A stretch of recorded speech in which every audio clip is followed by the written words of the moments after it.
All right, welcome back to the Carousel, the number one show in college basketball for all the latest news, rumors, scoop, all of the above. Special week this week. We are going every day at noon, and we appreciate you tuning in. We have had a lot going on. We got our conference kicked off last night. The Rising Coaches Final Four Speaker Series. It was unbelievable.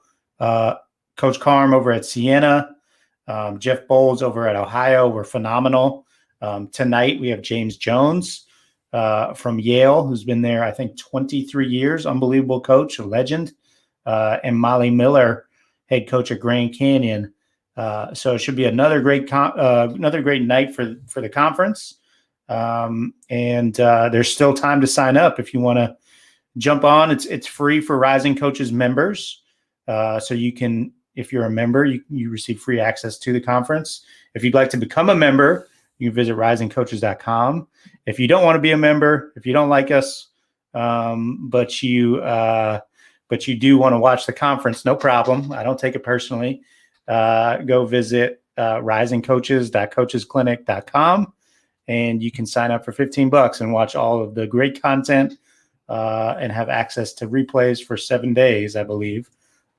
For the whole week. So lots of good stuff going on. Brian, what's up with you, man? How are you today? I'm well. I'm not as well as you, though. Happy birthday to Adam. I'm not a very good singer, so we'll have some people do that later, but happy birthday, man. Yeah, I appreciate it. I'm obviously it's been great. You know, we got to hang out with the family a little bit this morning. Yeah. We have had a lot of people reach out, which is always really nice. That's why I'm wearing a hat, because I've been, you're wearing a Champions hat, not just any hat. You're wearing a Champions hat. Yeah, well, I gotta always represent my LA teams. I'm from Southern California, so I love it. I'm not a bandwagon over here. I love it. Can we talk about Andre Drummond for 2 seconds? Can you give us your thoughts? Oh, I'm excited. I mean, obviously, we had to do something. with what the Nets are doing. Nets. They're getting everybody. Nets are causing problems right now. Yeah. So, but no, I think it's a great, obviously, look, when we need to win, we put AD at the 5. Right. In winning time. Right. But you got to do a lot to get to that point. And guys like, JaVale McGee, they were really valuable last year. Who's the others? Dwight Howard. Sorry. Howard. Yeah. Those guys made a major impact. So Andre Drummond, I think can really step into that role nicely. He's better than both of them together. He's better than both of them for sure. So probably the best rebounder in the NBA. Yeah, you can make that argument. I wouldn't fight you on that. Yeah. So I really like it. Again, the Lakers, the defending champs, just continue to get better this year across the board with every roster move they've made. Rob Pelinka's done an unbelievable job. He has done that. Shout out to the Lakers, into LeBron and what they're building there, and continue to build upon. So, and they got what is everyone going to do when LeBron ends up with 8 rings? Because the Lakers dynasty just continues to roll on. This year, outside of the Golden State Warriors year, this year may be the most compelling, because you have former teammate Kyrie, former champion Durant. Then you got the hasn't won a championship in Harden. Then you throw in the somewhat has-beens, but not really, Blake Griffin. And then you got LaMarcus Aldridge. I mean, it's must-see TV. I'm not going to lie to you. I don't know if there's been this much must-see TV in a long time. Yeah, absolutely. Oh, we got an early action on the social media. Oh, let's go. Daryl Jacobs, the executive director of the DEI Alliance for Rising. Yes, the captain. We're going to get him on the show. I talked to DJ earlier this morning. I like it. I can't wait. He also, so this is, everyone likes the fact that we talk about the reason we host the show is because we're no longer coaching. We don't give a fuck.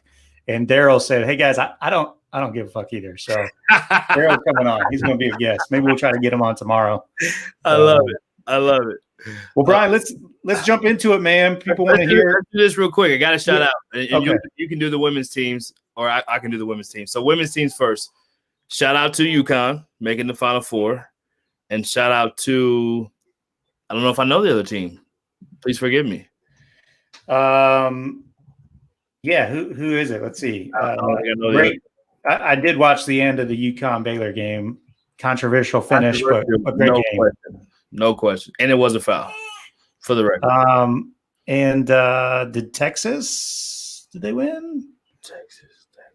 This is bad. Why would you bring this up, Brian, if you didn't have both teams? I was going to go.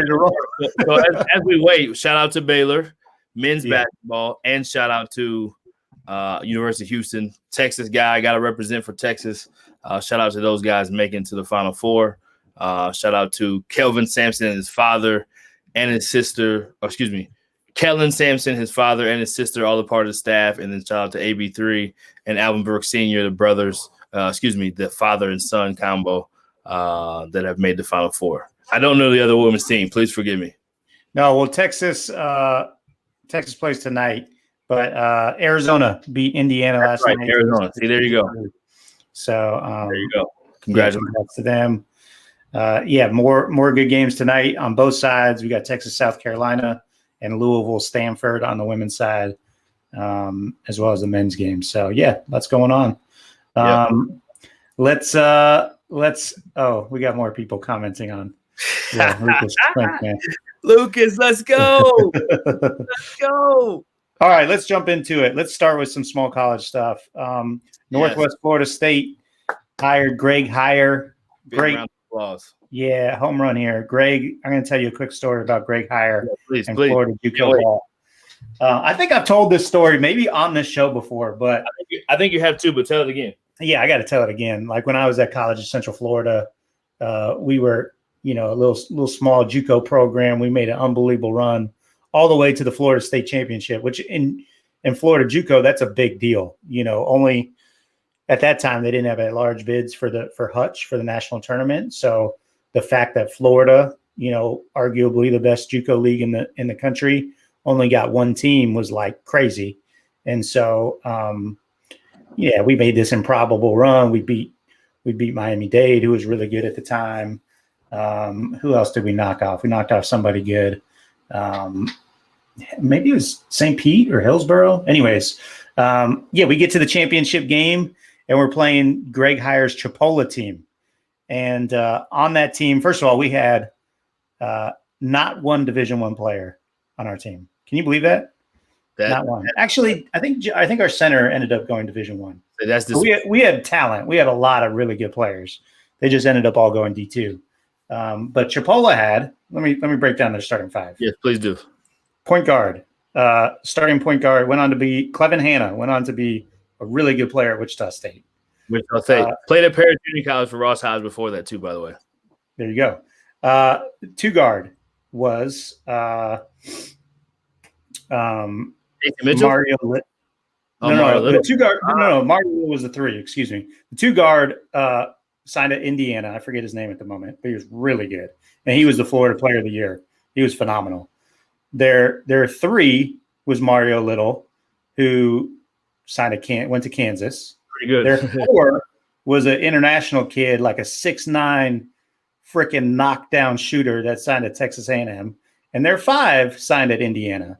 And off the bench, their backup point guard, I forget his first name, Ed Barrios, maybe, ended up being a starting point guard at UAB for a really good UAB team.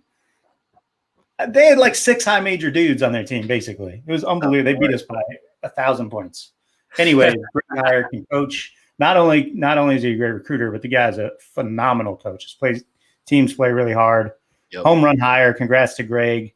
Open spot now at ETSU. Will be interesting to see who they hire there. That's a great mid-major job. Yes, it is. The dominoes continue to fall. I think we're at 40 Division I openings before last night's first game of the Elite Eight. 40. All right, let's talk UT Martin. I don't know how official. I know Kevin Sweeney. It's official. Kevin puts it out there. It's official, right? I mean, Kevin, then Jeff followed. So we'll just say for now it's preliminarily official. If not, then actually, I'm just seeing now. Ryan, I think, put something out on Twitter this morning. So definitely done. Ryan Ritter from Bethune-Cookman taking over at UT Martin. Again, this is what we talk about on the show all the time. Yep. Everyone puts out scoop. We put out scoop all the time. It's never what you think it is. It's never the names we throw out. It's always somebody from left field. Yep. Ryan is phenomenal. He's a great coach. He has an unbelievable way with his players. He's been in Florida his whole career, so it'll be interesting to see if he can get the same level of talent in Right. Tennessee. But I have no doubt that, he's a star. He'll do well there for sure. Yeah, won a championship there. Bethune-Cookman did a great job when he was a junior college coach. Just cool to see another guy rise, in the ranks. You just see one going the opposite way, right? Greg Heyer goes JUCO. Well, I'm sure every guy that's in JUCO feels like they should be able to coach at the next level. So being able to see some of the guys that have had success doing it, there's a number of them, a slew of them that have coached in junior college. So excited for Ryan Ritter. Think he'll do a tremendous job, and OVC is a good league. But I think the junior college foundation he has will help him tremendously to be able to recruit JUCO guys there and also transfers and whatever else needed. So really good coach, good person, and excited for that move. I like this trend of having some guys move up from D2. Now you got a guy that came from JUCO to D1. Now he's coming from HBCU. There's only been 3 coaches that I can think of that have moved from the MEAC to a predominantly white institution, PWI they call it. I think it was Norfolk State former head coach went to FIU, if I'm not mistaken. Yeah, that's right. I'm drawing a blank on his name. And then there's one other one. I was just talking about it yesterday, but only 3, not very many. Only 3 ever, or like in very recent times, in the last 20 years. Wow. That's not very many. No, it's not. It's not at all. Will be interesting to see what they do at Bethune-Cookman. Would love to see an internal hire. Dominique's done a great job as the associate head coach there. Yep. Younger guy, but certainly, we talk about this a lot, especially when you're at a low to mid-major school. Continuity is really important. If you're winning, you don't got to go outside the box to find somebody. You're not making a splash hire. Yep. Move the dude up. Do what Eastern Washington did, follow their suit, move them up. Let's get it done. Okay. We talked about Texas, Chris Beard. Everyone was saying this is a done deal. We said it was a done deal, but read this morning, Royal Ivy interviewed just this weekend, assistant coach with the Brooklyn Nets. What is this one still kind of up in the air? What's going on? Royal Ivy's making a push. Really close friends with Kevin Durant. Kevin Durant's pretty good. So his say-so with Texas probably carries a little bit of weight. This is a little bit of a trend now, too. The former player, we got Ben Johnson, got hired at Minnesota. And we have Mike Woodson, got hired at Indiana. Last year, or I think it was last year, maybe 2 years ago, Danny Sprinkle gets hired at his alma mater. So you see teams are doing and programs are doing more of this. The NBA part of it, and then just having a former player who played there. I'm glad he's getting an interview. I don't know how serious it is, but definitely glad he's getting an interview. The part about Chris Beard's contract is it's really large. I think he's the 3rd highest paid coach in the country, behind Coach K and Calipari. And I don't know how much the buyout, but Texas usually has the money to do whatever they want. So regardless, it's good to interview an alum and give him an opportunity to show if he's capable for the job. So I think he is plenty capable. It'll be interesting to see what happens. Absolutely. You never really know. You just said it, like very rarely are people that have the scoop on point. Sometimes, but it can always go a different way. So I think Chris Beard is definitely the favorite, the name that everyone's been talking about. But Royal Ivy, I've heard that name many times here recently, and Kevin Durant sounds like he's fully behind him. Well, maybe Kevin can help donate. Not that they need more money at Texas, but no doubt. And I'm sure probably the other alums that he played with are probably behind it too. For sure, be great to see. All right, let's stay in your state, right? You're a Texas guy. Yeah. Let's talk Corpus Christi. Anything new there? We didn't get to them yesterday. Yeah, we didn't get to them yesterday. A lot of names you hear around it. Some guys that sounds like they have interviewed. Steve Lutz from Purdue sounds like he has interviewed. It sounds like KT Turner either has interviewed or will interview, former assistant and at Corpus for Wilson, and then also associate head coach at University of Texas. And then you just hear a lot of other names that could be possibilities around this job, whether it's high major assistants or guys that have ties to the athletic director. Athletic director came from VCU. So you've heard names like J.D. Byers, who also was at Rice, did a tremendous job at Rice under Coach Rhodes. So a lot of different ways they could go. Haven't heard if there's any favorites at this point, but Definitely, it's probably arguably the best job in that league at this point because of all those teams: Lamar, Stephen F. Austin, Sam Houston, Abilene Christian going to the WAC. So great job. Kind of has a Florida Gulf Coast feel with the beach on campus. So be interesting to see what happens here, but definitely a really good job. Absolutely. All right, you got Lamar scoop for us? Yeah, Lamar Scoop, I think they've interviewed a variety of people. It sounds like they've interviewed former head coaches. They've interviewed some guys that could possibly level up that were in that league. It sounds like it's kind of going all over. But the favorite that I continue to hear at least is that Baylor assistant Alvin Brooks III is supposed to be the favorite here. Who knows if that's actually true? He would be phenomenal there. He'd be terrific in many ways. He's from Houston. His dad actually played at Lamar. I believe he just got inducted to the Hall of Fame.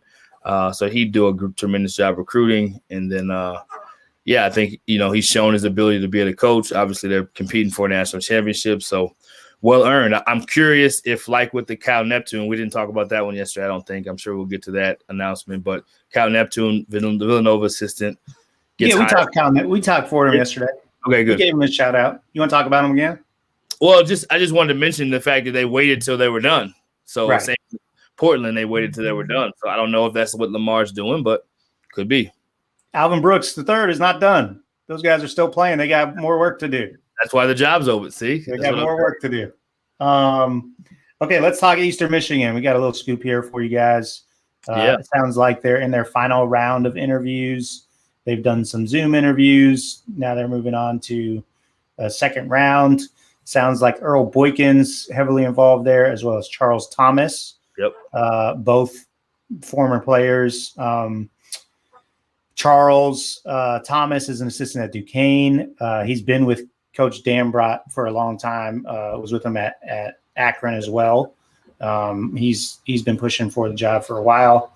And then the other name that you hear creeping in there is Stan Heath, former head coach at Arkansas, former head coach at University of South Florida, and currently, I don't know if he still is, but I know for a while he was the Lakeland Magic coach as well. So will be interesting. Earl Boykins, to your point about athletic directors waiting until teams are done. Earl Boykins on staff at Arkansas. Obviously, they made their exit from the tournament last night. Yep. So wouldn't be surprised if something happened quick. I know they're looking to wrap this one up by the end of this week, supposedly. So expect to hear more soon at Eastern Michigan. But I do think it'll be one of those three that we just talked about. Yeah, I think Stan Heath is still the head coach in the G League. Okay. So we got, pretty good final three there. You got two guys that played there with, professional playing experience and have been in the college ranks. Yep. And you got Stan Heath, who, has tons of head coaching experience at multiple levels from pro to college. So honestly, it looks like they can't go wrong there. So well done, Scott Weatherby. We'll see what happens. Okay, where do you want to go next, Brian? San Jose scoop I read last night. I'm sure you probably have some similar scoop, but which one? I'm sorry. We're talking about San Jose State. We didn't have quite a lot last time. We just talked about Menzies, but it sounds like Chris Jans is involved. It sounds like Arkansas associate head coach David Patrick is involved. Who I did mention, and you said he wasn't taking the job, and it looks like he may take it after all. So I'm still not. Yeah, we'll see. You never know. So where he could be great is, and he's already proven he's can do it at a place that has less. UC Riverside doesn't have as many resources, and he had a big time squad. Matter of fact, one of the kids that committed to him at from Navarro Junior College, one of the better junior college players in the country, was going to signed or committed to Riverside.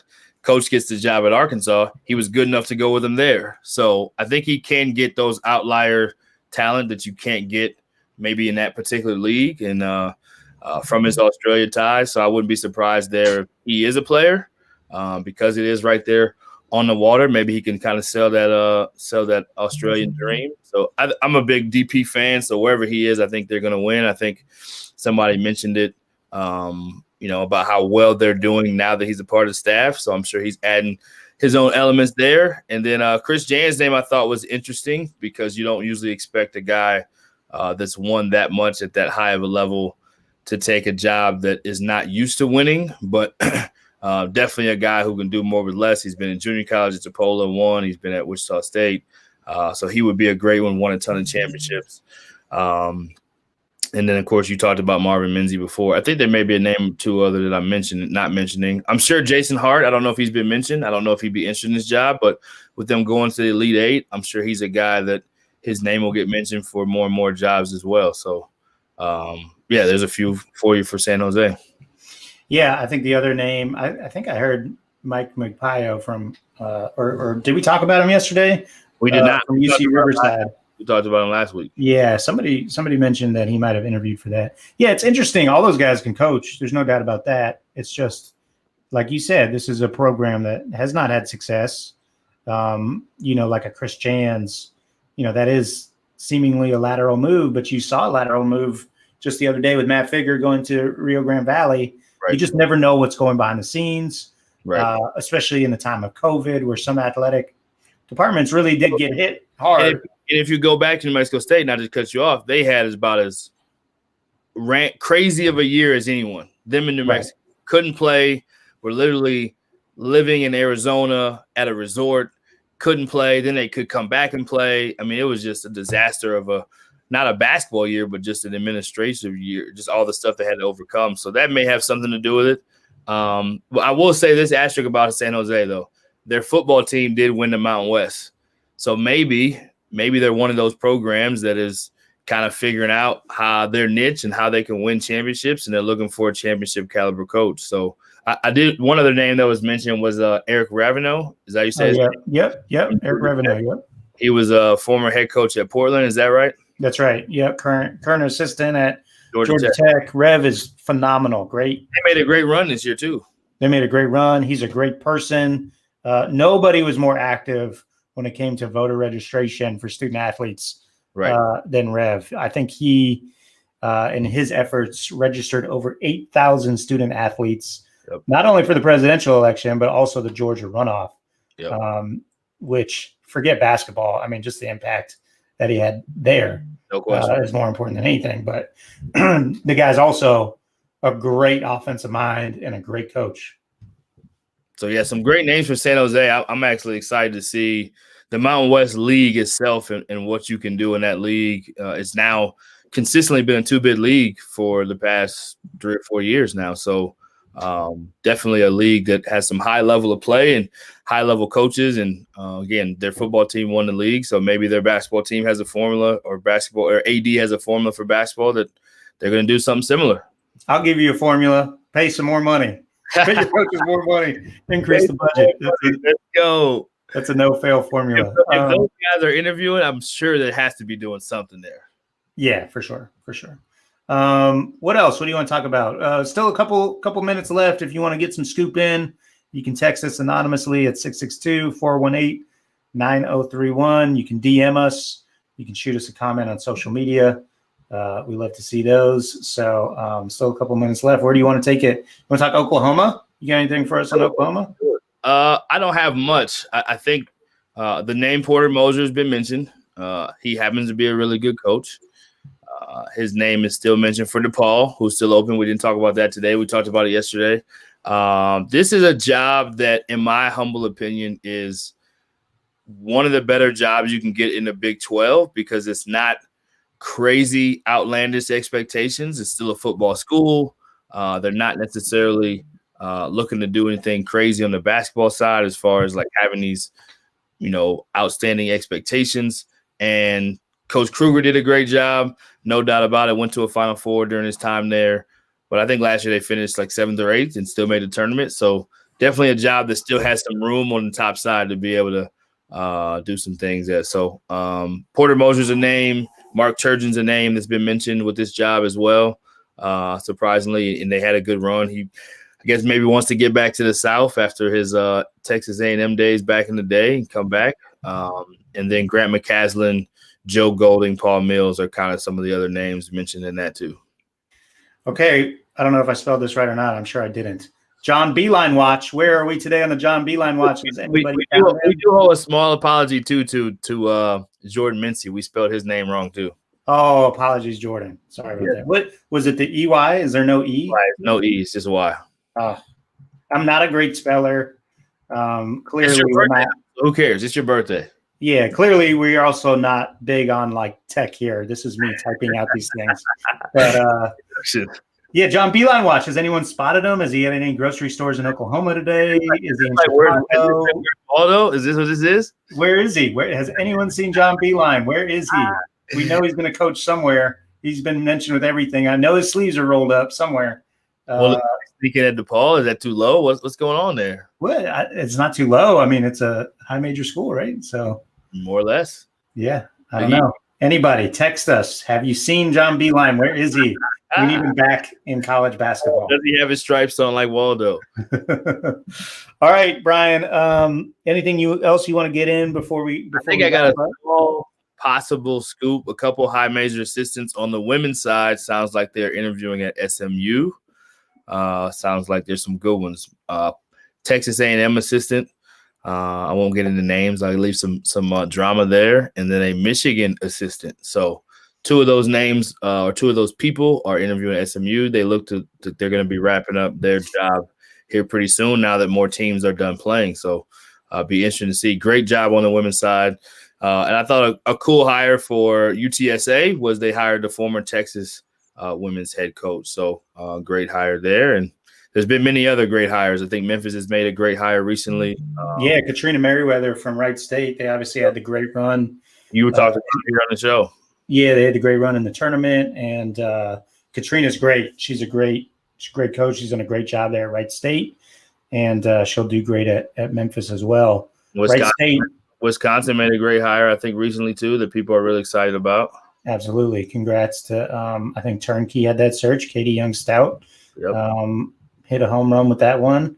Wright State, a sneaky good mid-major job, Brian. Sneaky good high major job. Unbelievable. The Nutter Center is unbelievable. Oh, yeah, it is. I coached there. Probably one of the worst losses I've ever seen in a conference play game. So I would rather not talk about that place. Well, sorry to bring that memory for you, Brian. Marissa Mosley is the name, I believe, for Wisconsin, if I'm not mistaken. Does that sound correct? Yeah, I don't want to say. Put you on the spot. I don't know. Yeah, I don't know.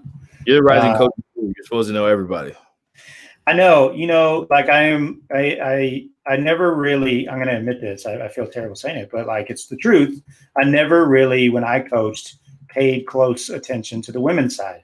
It's embarrassing to say it. Honest. But it's the truth. And now that I'm out of coaching and, I have started to watch a lot more. I love the women's game. Yep. And I'm committed to like learning and meeting more people on the women's side. But yeah, Marissa Mosley is right. That is the Wisconsin. Yes. So shout out to her. I'll second that. I followed it a little bit only because my brother coaches on that side. He's coached on that side the last 6 or 7 years, but I have not followed it as closely as I would like to. And been inspired by the great Kobe Bryant and his being such a great ambassador for the game. And then having 3 daughters, I have my third that's hanging out. I'm watching over there. So when you see me getting up and why I can't remember Arizona women won last night because my brain is half slept because I'm hanging out with 1-month-old baby Kobe. So yeah, happy birthday, Adam. What are you doing for your birthday? Last minute, what are you doing for your birthday? Man, my wife and 3-year-old son surprised me this morning with some donuts and some balloons, nice. Which is the best way to get up in the morning. And that's it. Just keeping it low key. We'll do dinner tonight as a family as soon as the conference wraps up. Nice. I am looking forward to that. Again, still time to sign up. The Rising Coaches Final Four Speaker Series. Tonight we have James Jones from Yale. We have Molly Miller from Grand Canyon. But still coming this week, Josh Pastner. As soon as I say that, I draw a blank. Let me pull up my cheat sheet here. Josh Pastner, Luke Yaklich, Marshall Cho, Rob Jones, Alex Klein, Dennis Gates, Mike Schmitz, and more. Felicia Leggett-Jack, Todd Simon, Joe Pasternak, Mike McPaio, just to name a few. So still time to sign up. You can attend for free if you're a Rising Coaches member. If you want to become a Rising Coaches member, visit risingcoaches.com. If you don't like us and you just want to attend and have nothing else to do with us, no problem. $15 at risingcoaches.coachesclinic.com. Brian, it's been fun, man. Yeah, it's fun doing this every day. We'll see you again tomorrow afternoon. It's like a quick sprint. Get in and get out. Get your fix. It's like coffee. Exactly. Get out. And we're going to get Daryl Johnson on here. Daryl Jacobs on here tomorrow. I can't wait for that. The Wednesday special. I can't wait. The hump day. It's great. It's going to be great. I don't even know if I need to get a word in. I mean, he's going to take over. Yeah, he's going to take over for sure. But it's good in a good way. I can't wait. All right. So hopefully we got to tell him. You got to have some Hofstra scoop. We got a Hofstra job open. He's the East Coast guy. Mr. New York. So Mr. New Jersey. Sorry. So he's got to have it. Yeah, we need it, Daryl. Come strong. I got the Dodgers hat. If you're not wearing a Yankees hat or repping the Northeast in some way, I have Texas on for sure. I'll represent. All right. Thanks for tuning in, everybody, and we'll see you again tomorrow.